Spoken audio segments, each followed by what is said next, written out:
Les fleurs. Qui domptera ce monde d'illusions et le royaume de Yama avec celui des dieux? Qui découvrira la voie de la loi comme l'habile jardinier découvre les fleurs les plus rares?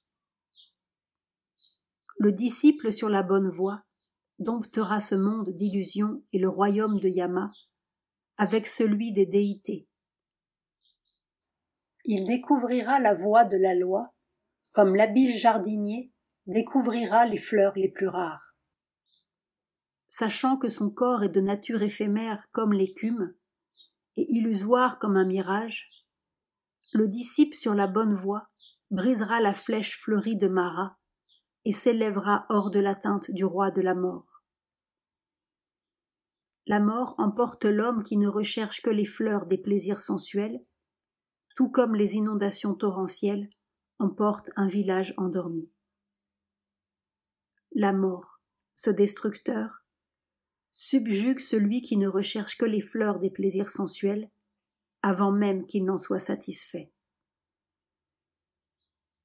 Que le sage aille de porte en porte dans son village pour quêter, comme l'abeille recueille le miel des fleurs sans même avoir porté atteinte ni à leur coloris, ni à leur parfum. Qu'on ne critique point les autres pour ce qu'ils font ou n'ont pas fait, mais que l'on soit conscient de ce que l'on a fait ou point fait soi-même. Tout comme une belle fleur est resplendissante, mais sans parfum, de même sont les belles paroles de celui qui n'agit pas en conséquence. Tout comme une belle fleur est resplendissante et parfumée, de même sont les belles paroles de celui qui agit en conséquence. Tout comme l'on peut faire de nombreuses guirlandes d'un monceau de fleurs, de même un être mortel peut accumuler de nombreux mérites. Le parfum des fleurs, ni même celui du santal ou de l'encens, ni même celui du jasmin, ne peut aller contre le vent. Mais le doux parfum de l'intelligence va contre le vent. Tout alentour, l'homme intelligent répand le parfum de sa vertu. Nul parfum, pas même celui du santal ou de l'encens, ou du lotus ou du jasmin, ne peut être comparé à celui de l'intelligence. Faible est le parfum de l'encens ou du santal, comparé à celui de l'homme vertueux, et qui parvient jusqu'aux divinités les plus élevées. Mara ne peut découvrir la voie que suivent ceux qui mènent une vie parfaitement pure, et qui, grâce à leur totale connaissance, sont libérés. Comme le beau lys parfumé émerge au bord de la route, de même le disciple du parfaitement éveillé qui resplendit d'intelligence émerge des masses ignorantes et aveugles.